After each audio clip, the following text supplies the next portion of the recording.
います。加藤です。今日は1月2日、東海道53次歩く旅の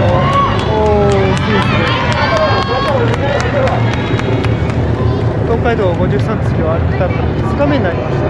昨日歩いてきた保土ヶ谷宿まで戻ってきたんですけれども、見てください。今ですね、今日1月2日なんで、箱根駅伝やってますね。箱根駅伝の選手がめちゃくちゃ走ってます。また来た。どこの選手が大東文化大学ですかね。昨日暗くてよく見えなかった保土ヶ谷塾、旧保土ヶ谷塾があるのはあそこなんですけれども、ちょっとここを渡ろうと思ったら渡れそうにないですね。まあしょうがないんでこのまま歩きたいと思います。僕の母校早稲田大学もおそらく走っているはずなんですけれども、早稲田はさっきから来てないんですよね。とりあえず2日目も、歩いていきたいと思います。2日目の工程はですね、この保土ヶ谷塾から次は戸塚塾です。戸塚塾に行って、その次はどこだったかな、藤沢塾だ。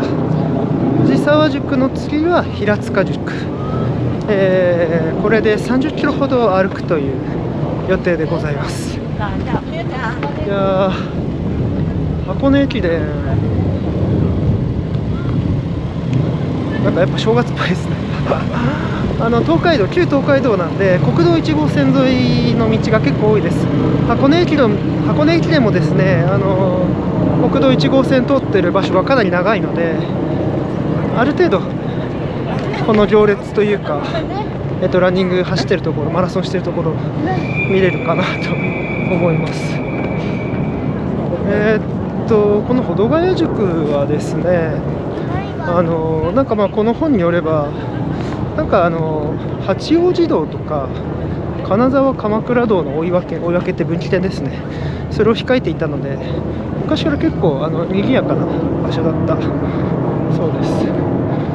もうちょっとすると、江戸から行った場合の東海道の一番最初の難所である権太坂っていうですね、結構激しい、厳しめの坂があるそうなんで、まずはその権太坂に向かって歩いていきたいと思います。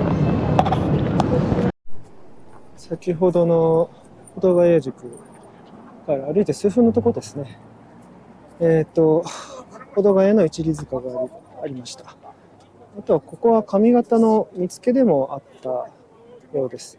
上方っていうのは京都の方っていう意味でして、見附っていうのは見張り台ですね。簡単に言うと交番みたいな感じですけれども、地域によってなんかいろんな意味があったそうですが、ここが上方の見附跡と一里塚跡だそうです。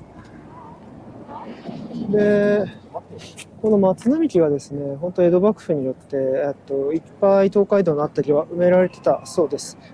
旅人に木陰を提供するとか、あとは街道が大雨とかで崩れたりしないようにっていう意味で、松並木を東海道沿いずっと植えていたそうですね。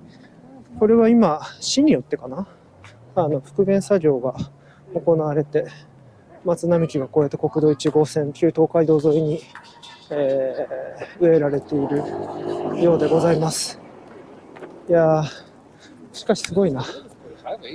昨日は正月で全然人が誰もいなかったんですけれども、やっぱ箱根駅伝すごいですね。日本の正月、日本っていうか関東の正月ですかね。関東の正月の代名詞でもある箱根駅伝が今旧東海道沿いで行われております。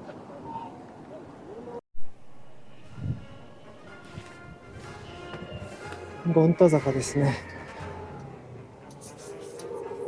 権太坂までやってまいりました。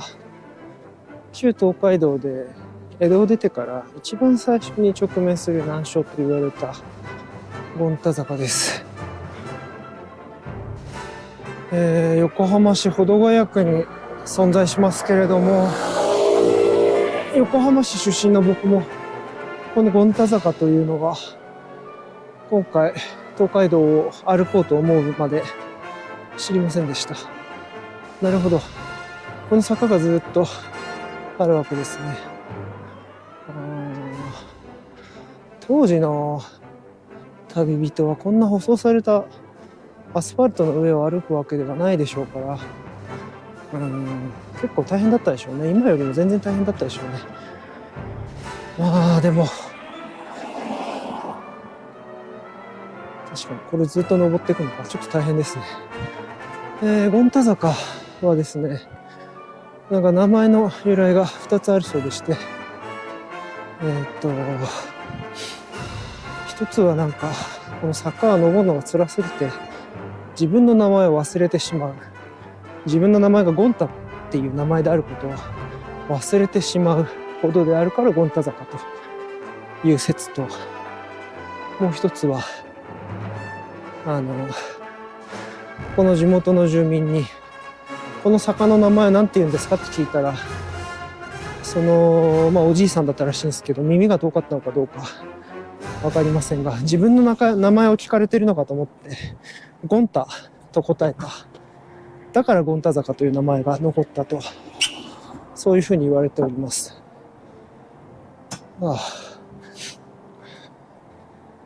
いずれにせよ毎日30キロとか40キロとか歩くわけですから、こういう坂はきついですね。やっぱりまだまだ続くんですね、権太坂。ちょっときついです。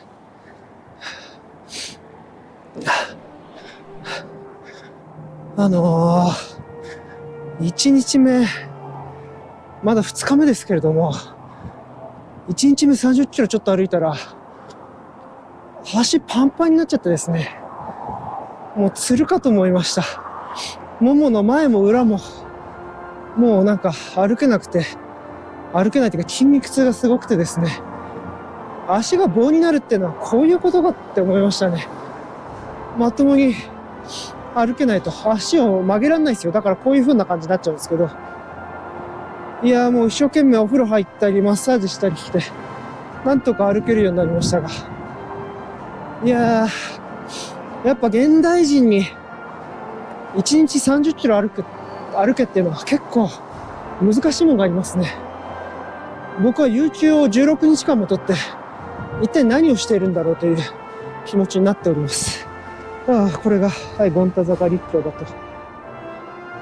これは東名高速ですかね。ここはなんか僕も通ったことがある気がしますね。権太坂。ここが一番上かな。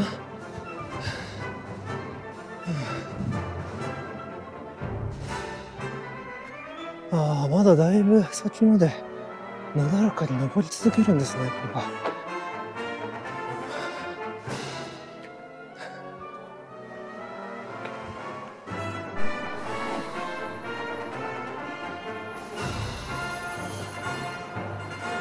坂入立場跡まで参りました。権太坂だいぶ上まで登って、もうここが頂上じゃないかなってぐらいまで登りました。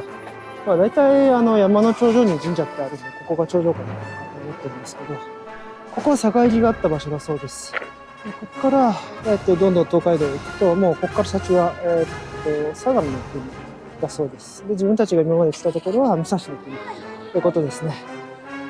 武蔵の国っていうのは、旧幕府の直轄領というか、東京を中心に埼玉と神奈川のでかい部分が、武蔵の国です。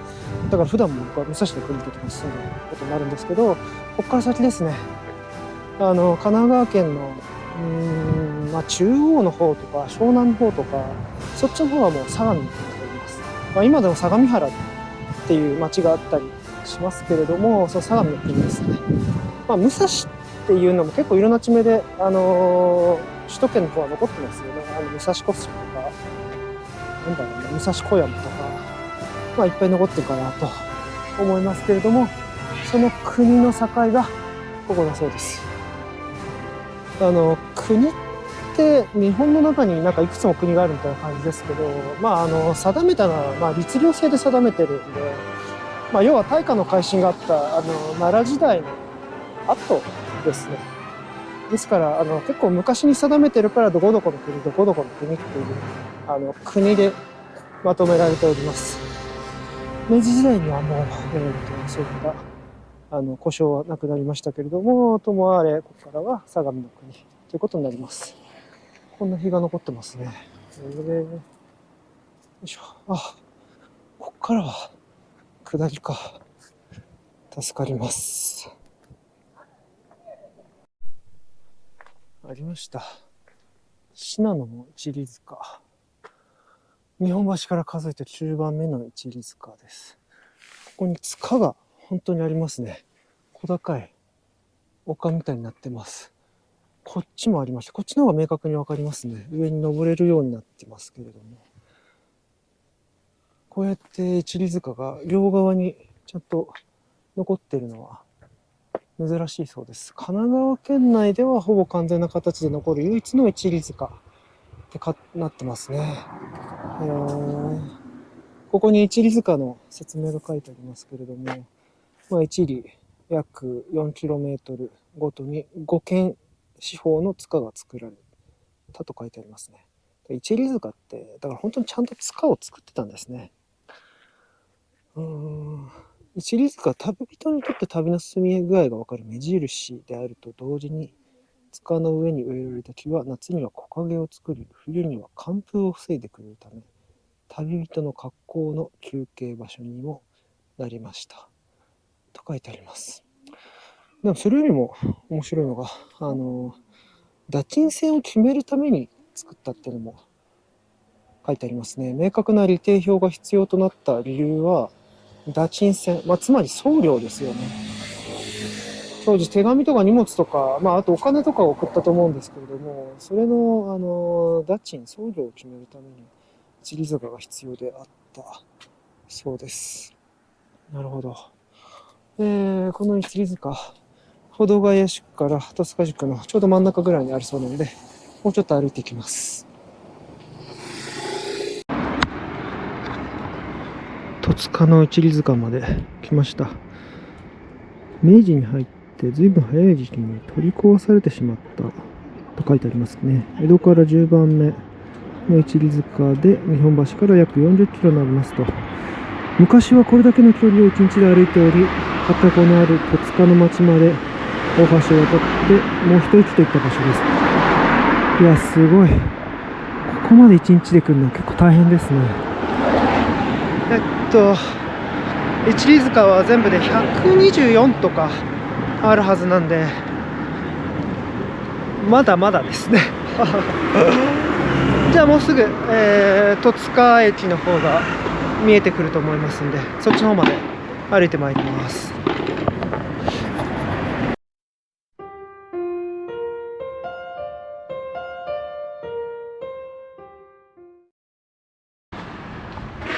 戸塚駅近く、東海道53釣りの浮世絵がディスプレイされている自販機で出会いました。面白いですね。さて、戸塚駅まであと200メートルです。戸塚駅までやってきました。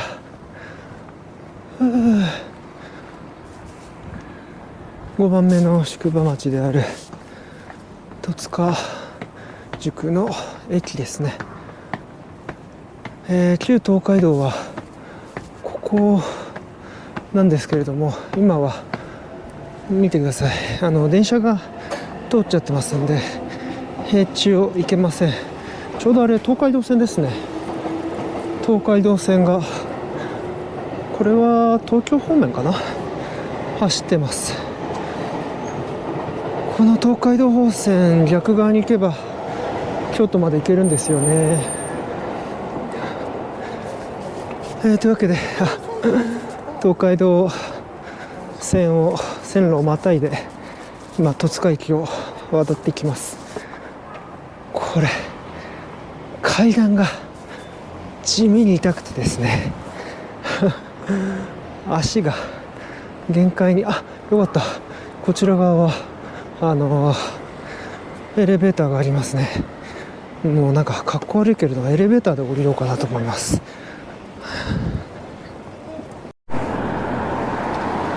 いやー、こうやって見るとやっぱ戸塚駅っていうのはだいぶ栄えてますね。昔の旅人は健着だったんで、朝日本橋を出たらここまで40キロかけて1日で歩いていたそうです。そういう意味でここは江戸から見たら、1日目の宿場であることが多かったようなんで、まあ、今でもこうやって栄えているんでしょう。というわけで、ありました旧東海道内田本陣跡5番目の宿場である戸塚宿までやってまいりました。保土ヶ谷駅から戸塚駅って電車で来ると10分かかんないんですけどね、歩くと2時間かかりますいやー、やっぱ電車ってすごい便利な発明品ですね。もう世の中ひっくり返すくらいやっぱりすごいなんか画期的なものだったんだなっていうことがこうやって実際に歩いてみると分かります。僕はもう 1.5 日間ぐらいかけて、日本橋から歩いてきてるわけですけど、まだ横浜市内いますからね。いやー、なかなかどうして今 1.5 日あったらなんでしょうね、丸1日あったらだってもうニューヨークにだって行けてしまう時代ですしね、2日もかからずに南米まで行けるわけですから、いや、そう考えるともうこの100年150年足らずで世の中だいぶ変わったんだなと改めて思いますね。あともう一つですね、ここら辺に本陣の跡があるそうなんですけど、そっちの方がでかい本陣だそうです。明治天皇が戸塚で休んだ時はそちらの本陣に泊まったというふうに、言われてますね。ラーメンとかうまそうだな。うなぎとか食べていこうかな。ありましたね、ここに、沢鍋本陣跡。戸塚宿がやっぱりでかかったからだと思いますけれども、本陣が2つあったようですね。明治天皇はこちらの本陣に泊まられたということになっております。今では普通の民家と、パーキング駐車場になってますね。そして向かいにはおもてなし館木島本陣という本陣にあやかった名前のレストランがございます。次の一里塚に巡り合いました。江戸より11番目の一里塚、原宿一里塚跡だそうです。一里塚がこの裏にあったんですかね。明治9年に、取り払われたって書いてありますね。今僕は5番目の宿場である戸塚宿から、6番目の宿場である藤沢宿まで歩いています。藤沢まであと4キロぐらい、1時間ちょっとぐらいかかりそうですね。結構山が激しいですね。いや、なかなか足腰いってます。あんなとこに大磯宿まで5里って書いてありますね。つまり20キロあんのか。大磯宿は明日通る予定です。今僕は戸塚宿から藤沢宿まで向かってます。ここはもうなんか典型的な国道沿いのなんかロードサイド店舗が立ち並ぶところですね。ここにココイチがありますけれども、飲食店とか、ガソリンスタンドとか、そういうお店の看板が結構並んでおります。もうすぐ横浜市戸塚区から出まして藤沢市に着こうというところなんですけども、さすが横浜ですね。横浜家系ラーメンのお店がいくつもあります。もう横浜の南端だからですかね。もうすぐ横浜を出ちゃうんですけど、お腹減ったんで横浜の名物ということで、東海道全然関係ない名物ですけど、家系ラーメンでも食べて出発しようと思います。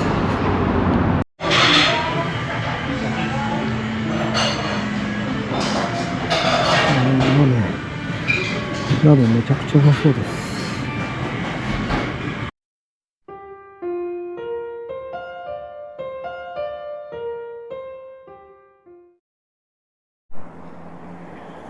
えーっと、もうすぐ藤沢宿というところですけれども、ここにありました一里塚、湯定寺坂一里塚ですね。まあ、湯定寺っていう有名なお寺があるんですけど、まあ、その前にあるから湯定寺坂なんでしょう。江戸から12番目の一里塚です。この上あたりに一里塚があったんですかね。あ、この坂を下っていって、もうちょっと行ったところに繁華街がありそうですけれども、そこがおそらく藤沢宿のはずです。おそらくここも箱根駅伝が通るんでしょうね。明日の箱根駅伝は往路です。今日は1月2日でしたので、先ほど復路でした。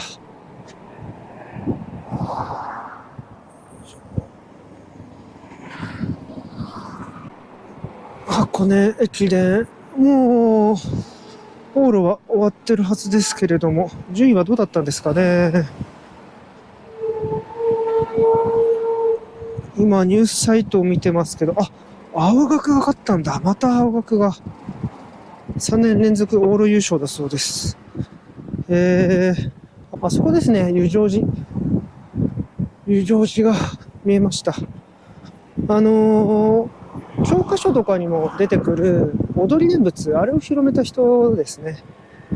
いわゆる自宗っていう、まあ、仏教の中ではちょっとマイナーな宗派ですけれども、多分全国に数百ぐらいしか、所属する寺院がないはずですが、そう、この自宗の総本山なんです。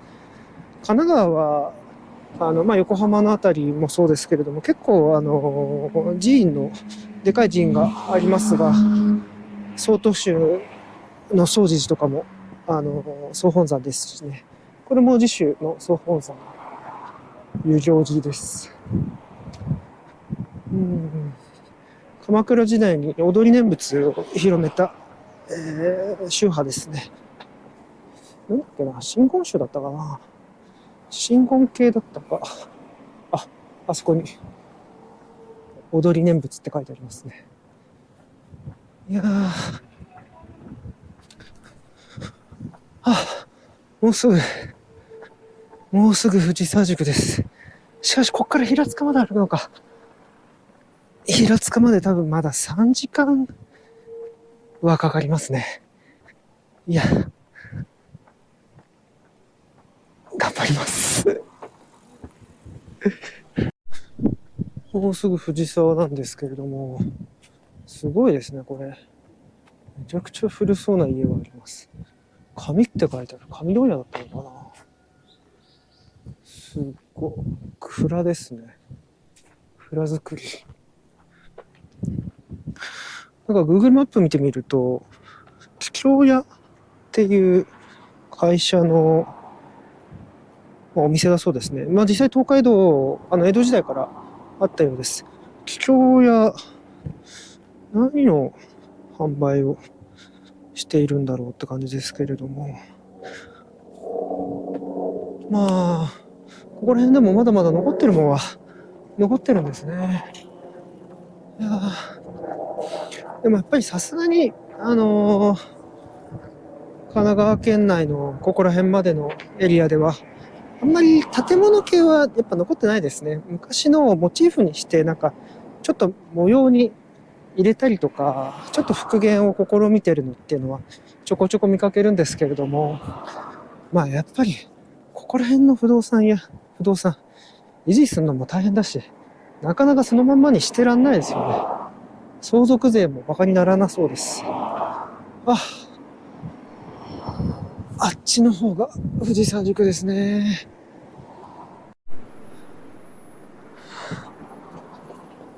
これか。巻いた本陣跡。藤沢宿に参りました。うん。朝鮮通信使とかもここに泊まったんですって。なるほど。というわけで、日本橋から6番目の宿場町であります。藤沢宿、着きました。戸塚から8キロほどありましたね。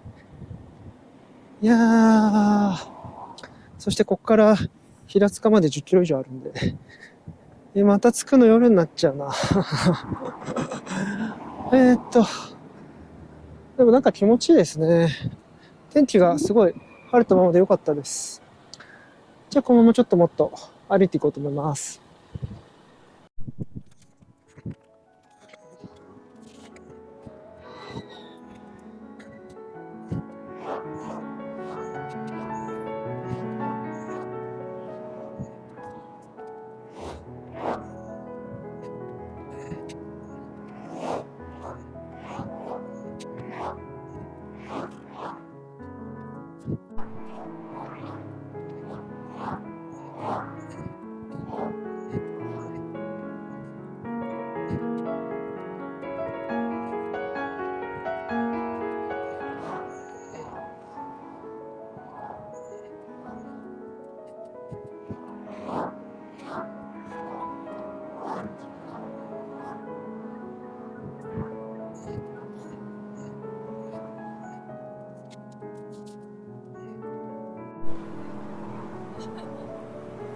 着きました。この一里塚は立派ですね。昔はこういう風にちゃんと塚があったんですかね。あそこに史跡一里塚って書いてありますけど、茅ヶ崎一里塚です。藤沢市を抜けてですね、茅ヶ崎市に参りました。いやー、藤沢宿から9時間ぐらい歩いてますかね。9時間ぐらいじゃない。9キロぐらい歩いてますかね。足がボロボロになってまいりました。これ明日の平地山梨も箱根をちゃんと歩いて抜けられるかどうか不安になってきましたね。足がさっきから痛すぎて、靴に触れてる足の甲もなんか腫れてきたし、太ももやハムストリングスの裏とかもすっごい筋肉痛になってきました。こういうすごい筋肉痛の時って歩いてる時、動かしてる時まだいいんですよね。ちょっと落ち着いてゆっくりするとあっという間になんていうか固まってめちゃくちゃ痛くなっちゃうんで、ちょっとそれが心配ですね。今回アミノ酸いっぱい持ってきてるんで、寝る前にはしっかりアミノ酸飲んで寝たいと思います。さて、茅ヶ崎に参りました。茅ヶ崎は宿場でもなんでもないんですよね。もうちなみにの話ですけど、私の妻がこの茅ヶ崎出身で、もうそこ茅ヶ崎駅ですけど、すぐそばに妻の実家があるんで、ちょこちょこ自分も来ている思い出の場所でございます。もうここ茅ヶ崎駅前ですね。あそこが茅ヶ崎駅でございます。相模線が通ってますので、意外とハブとしての機能も持ってるんですよね。そこそこ栄えてますね。ちょっと南に行けばビーチがあるエリアです。そしてここが旧東海道国道1号線ですね。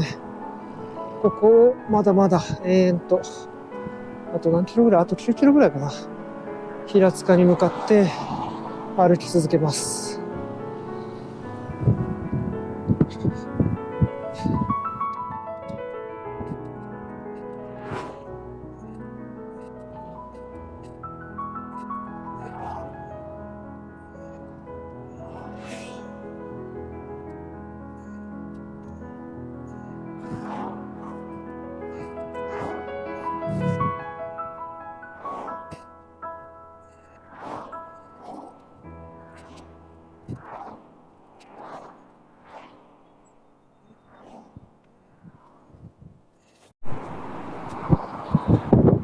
茅ヶ崎から20分ほど歩いてきまして、このまま1号線沿い、旧東海道沿いに行けば平塚、左に曲がれば湘南海岸といったところに来ております。ここが有名な南郷の左富士と呼ばれるところみたいですね。今日富士が見えるのかどうかわかんないですけども、天気は良かったんでね、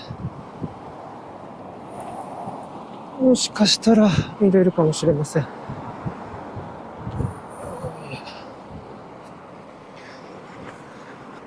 基本的に江戸から向かってると、京都に行くまでは富士山が左に見えることはありません。富士山はずっと右側に見えるようになりますけれども、ここは道が大きくうねって北側に今向かっているところなので、ここは富士山が左側に見れるという、その南郷の左富士と呼ばれるところでございます。あれかな。いやでも今日は見えないみたいですね。もやのかかってる向こうにあるのかな。南郷の左富士、ありますね。南郷の左富士。東海道のうちで左手に富士山を見る場所はここと吉原、2カ所しかありません。昔から茅ヶ崎名所だと書いてありますね。安藤広重が浮世絵として書いたと書いてあります。残念ながら見えないですけど、あそこかな、あそこのもやの中にもしかしたら見えるのかもしれないですね。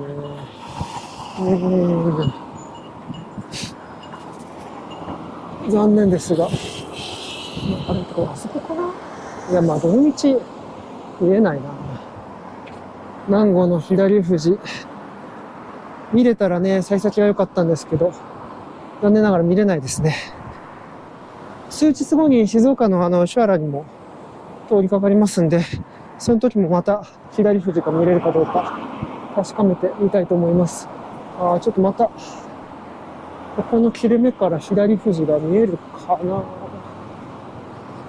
いやー、見えないですね。残念です。じゃあもうちょっと、多分あと4、50分ぐらいですかね、歩いて平塚宿まで向かいます。旧相模橋局。相模橋局まで来ました。これはですね、すごい考古学とまで言うかどうかわかんないですけど、歴史学的にすごい面白い発見があった場所として有名でして、この目の前に公園があるんですけども、この公園にあるですね、木ですね。これが一番最初のこの橋の橋脚だったそうです。もうこれ鎌倉時代に建てられた橋脚が、関東大震災で、ここら辺が、一旦沈んでってですね、この橋脚だけが浮き出てきたっていう、すごい有名な場所です。なので、源頼朝の時代ですね。頼朝が大事にした、重臣がいたんですけれども、その重臣がここに川を架けたと聞いています。で、架けた川は、長い時の流れの中で朽ち果てたというか、多分流されちゃったと思うんですけれども、橋は何度も基本的に、架け直すものではありますが、昔の橋っていうのは、これが一番最初に架けられた橋の跡だそうです。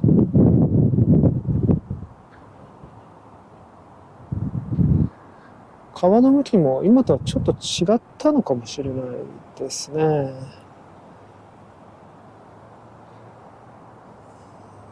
でもこの太い木を見ているとなんか、昔の人も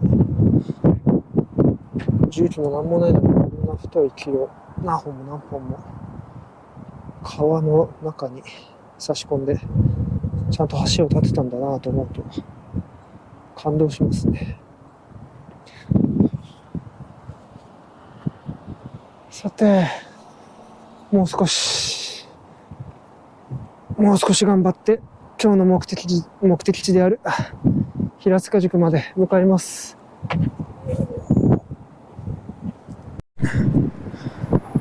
相模川を今渡っております。有名な馬乳橋ですね。この橋のふもとあたりから平塚市です。僕の背中の方が茅ヶ崎市で今平塚の方に向かっております。いやー、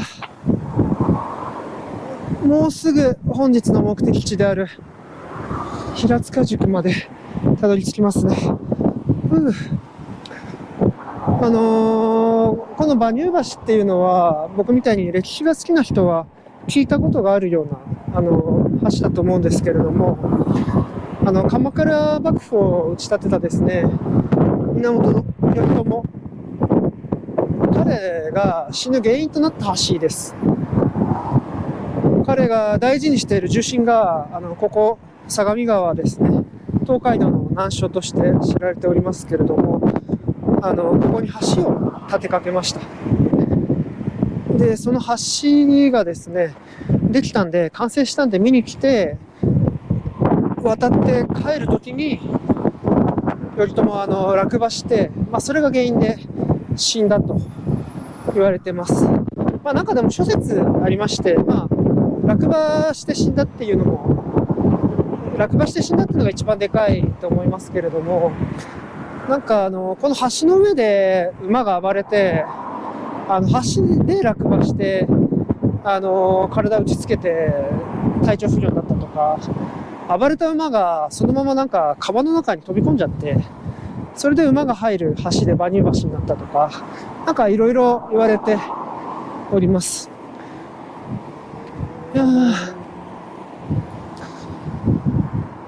でも実際の橋もですね、ここじゃなくて、さっき見てた、相模川の橋脚、ちょっと前の、昔の橋脚、あれが当時の馬乳橋と呼ばれてた場所だそうです。でもそれはさておきですね、今日は、保土ヶ谷塾から、藤沢ですね。そこまで行って、で、その後茅ヶ崎を通って平塚まで来ております。横浜市、藤沢市、茅ヶ崎市、そして平塚市と4つの市にまたがって歩いてきました。足がボロボロでなかなかきつくてですね、明日、明後日とこのまま歩き続けられるかどうか不安になっております。いや歩いて東海道を巡ってみようと思いましたけど、なかなかきついですね。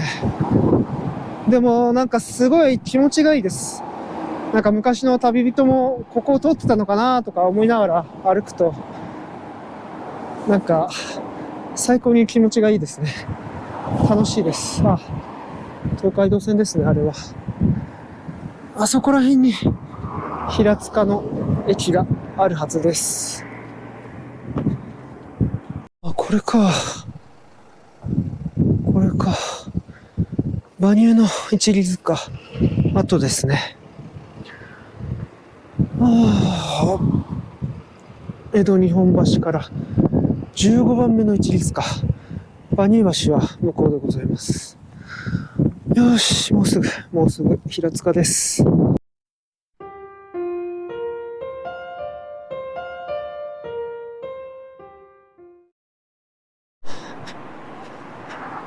やっと着きました。今日の2日目の目的地である7番目の東海道の宿場、平塚塾です。東横インが2つあるんですけれども、僕は左側の東横インに止まります。あちら側に行けば、平塚駅ですね。あれが平塚駅です。結構でかいですね。これが国道1号線、旧東海道でございます。東海道沿いにちょうど東横インがあったんで、今回はこれを予約しました。結構人気でして、もう満室なんですよね。ほぼほぼ満室で。なんでかっていうと、東洋コインって、なんか休みの日だからって言ってあんまり値段上げないんですよね。今1月2日で年末年始の、基本的に宿が高くなるタイミングだと思いますけど、東洋コインはあんまり値段が上がっていませんでした。だから人気で、多分ほぼほぼ満室なんでしょうね。とりあえず、東洋コインに入ります。お疲れ様です。東海道53次を歩く旅もですね、2日目の、目的地であります、平塚塾に着きました。平塚塾ね、北口に平塚塾というか、平塚駅のですね、北口に東洋コインが2つありまして、僕は今、そのうちの1つに泊まっております。いやー、保土ヶ谷からですね、平塚まで30キロ歩き通しまして、もう足がガチガチですね。もう湯船に浸かってじーっと自分でセルフマッサージして、なんか足をほぐしておりました。なんか夕方以降すごく寒くなってきてですね、もう東京の方は今雪が降るぐらいの気温になってきたそうです。今日たまたま保土ヶ谷塾で箱根駅伝と当たりましたけれども、明日は復路で、彼らが箱根から降りてくるタイミングだと思いますけど、雪が降ったり積雪してなんか転んじゃうとかないといいですけどね。どうなんでしょうか。今回東洋コインに泊まった理由はですね、東洋コインってご存知かどうかわかんないですけど、原則ワンプライスって言って、ハイシーズン、あんまりがっつりお金高くしないことで有名なホテルなんですよ。東洋コインって、客室数って意味だと日本最大の客室数がある、最大規模の日本のチェーンホテルなんですけれども、普通のホテルって今ダイナミックプライシングって言って、なんか需要が高ければ高いほど、それに合わせてマシンラーニングとかでどんどん単価を上げるとかやるんですけど、東洋コインって全然やんないんですよね、それを。ユーザーにとってはすごくありがたい。原則ワンプライスっていうシステムを導入しているので、今回、東洋コインに泊まりました。驚きなことにですね、この今1月2日に泊まってるのに、金額は7700円とかです。めちゃくちゃ安いですね。大変ありがたいです。さて、で、ここの同じビルにですね、ココイチが入ってたので、ちょっとカレーをですね、テイクアウトしちゃいました。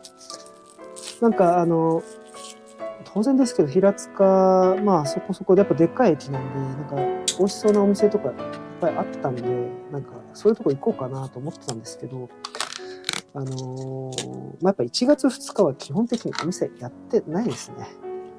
Google マップとかで調べると、営業中ってなってるんですよ。だけど電話すると、やっぱ出なかったりします。そりゃそうだ、1月2日ですからね。やっぱいろんなところがお休みですね。かといって商業施設の中の、レストラン行こうかなと思ったら、商業施設の中は商業施設で、やっぱり商業施設が大体こういう年末年始って早く終わっちゃうんですね。営業時間が早いから、結局何も食べるものがなく、ココイチをいただくことにします。いや、でも、うまそう。うまそう。いただきます。ちなみに今日今回僕が頼んだのは、こういうカレーです。こうですね。鶏煮込みカレーに、煮込みチキンカレーかな。野菜をトッピングしまして、でそれにゆで卵もつけております。いただきます。うん。うまい。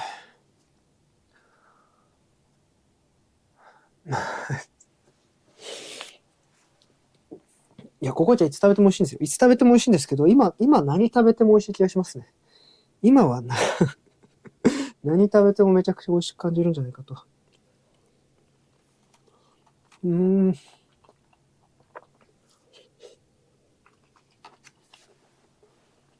うん。めちゃくちゃ美味しいです。明日はですね、この平塚宿から箱根湯本まで行きます。平塚宿は東海道53次の中で、江戸日本橋より7番目の宿場でございます。9番目が小田原宿なんですけど、7番目の次、ここから4キロほど、西に向かうと、大磯ロングビーチとかで有名な大磯宿があります。あれは4キロ先ですね。でそこから15キロぐらい行くと、次は小田原があります。小田原も宿場です。で、その先の10番目の箱根宿があるんですけども、これはですね、箱根の山の中にあるんで、ちょっとそこまで行くのはちょっと難しいので、小田原で泊まるか、箱根の入り口あたりで泊まるかちょっと考えたんですけども、箱根の入り口あたりで泊まることにしました。やっぱ昔の旅人たちも、箱根の入り口あたりに宿を取って、で、そこで温泉で、体調とか整えて、それから箱根の、東海道最大の難所と呼ばれる箱根峠ですね。それを抜けていったようです。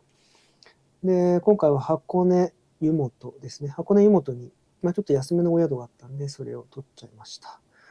もう箱根登山道の入り口あたりですね。はい。だから明日はですね、今日は30キロぐらい歩いてますけど、明日27キロぐらいですかね。今日よりも10%ぐらい短いです。ただ4日目がね、箱根ですんで、もう東海道で一番きついと呼ばれていた箱根ですね。ちょっとここは、気を引き締めていかなければならないなと思っております。箱根を登るって言ってもいろんな登り方があるんですけれども、自転車とか車とかバイクに乗ってる人はやっぱり道路を行きますよね。道路を行ったってそれなりに険しい道ですし、自転車とかで行くとすごく大変だと思うんですけど、僕は徒歩で来てますから、いわゆる旧道と呼ばれるですね、箱根の石畳とかがまだ残ってるんですよ。そこを通って、もう江戸時代のそのまま残ってる道も結構あるそうですから、そこを通って、静岡県側に抜けようと思っております。だから明後日はですね、箱根湯本を出て30キロぐらい歩いて、静岡側に出て三島ですね。静岡県の三島市三島宿まで行こうとしています。箱根八里っていうぐらいですからね、やっぱり32キロぐらいあるんでしょうね。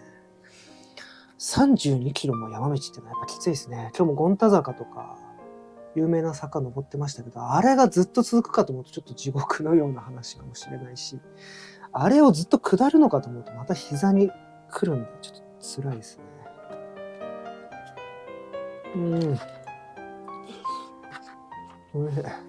さて、今日はですね、東海道53次を歩く旅2日目ですけれども、初めてホテルに泊まっております。昨日は横浜の保土ヶ谷だったんで、私の実家というか私の家からそんな遠くないですから、家に帰っちゃってたんですよね。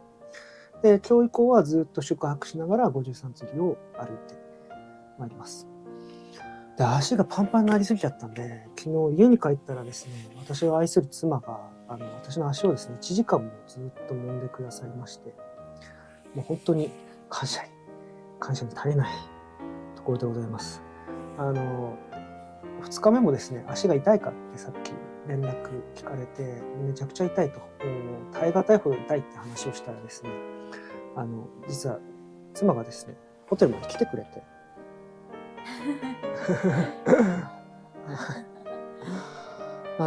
大変ありがたいことにまた足をマッサージしてくれるということでございます。でも本当に足がすごくきつくてですね、今ちょっと下の薬局でこのソーイングセット買っちゃいました。もうちょっと時間持つかなと思ったんですけれども、もう早速ですね、ちょっと、わざわざ見せるほどじゃないかもしれないですけど、早速もう左足の、人差し指の下の皮がですね、広範囲に、目になってしまいまして、歩くたびに、ここですね。ここに、豆ができちゃって、歩くたびにここがずれちゃうんですよね。こうなってきちゃいました。ちょっと重症化する前に、しっかり豆潰して、一応テーピング持ってきたんで、それで明日以降はぐるぐる巻きにして歩こうかなと思います。さすがにたった2日でこんなになっちゃうと思ってなかったんですけどね。ちょっとした誤算です。あと足も痛いんですけど、足の甲とかですね、関節とかなんかそういうとこも痛くなってきて、ちょっとこれも見えないかな。足の甲がですね、少しだけ靴に当たるんですけれども、普段だったら全然気にしないレベルなんですけども、結構非常に痛むようになってきちゃいまして、後半はですね、右足の靴紐をかなり緩めてですね、もうゆるゆるな感じで歩いてました。そんぐらい痛くなってきちゃったんで、ロキソプロフェンっていう、処方されるレベルのですね、湿布がありまして、ゆっくりご所した時にもらって余ってたものがあるんで、これ持ってきたんですけど、早速もうこれ使い出そうと思います。僕普段から結構運動好きで運動してるタイプで、週5ぐらい、合気道とか空手をやってるんですけれども、体力には自信あるんですけどね。ですけれども、やっぱり単純に歩く、しかもなんか9時間とか10時間とか1日歩き続けるっていうのは、なんか特定のスポーツでの体力とかとはまたちょっと違うんだなっていうのを感じております。そうですね。だから準備は結構満タンにしていかないと、東海道53次歩くっていうのは結構きついかもしれないですね。はい。じゃあ、カレー食べて、ちょっと応急処置して、それで明日に向けてゆっくり寝ようかなと思います。そうだ。一つ最後に付け加えておくと、急に妻が来てくれることになったんで、一人用のシングルルーム取ってたんですけども、もう一人入れていいですかって言ったら、東横インさんすごい優しくてですね、1500円追加するだけで入れてくれました。東横インさん本当にありがとうございます。何をこびてるんだという話ですけど。じゃあカレー食べて、明日に向けてしっかり休みます。じゃあ明日もどうぞよろしくお願いします。ありがとうございました。ありがとうございました。失礼します。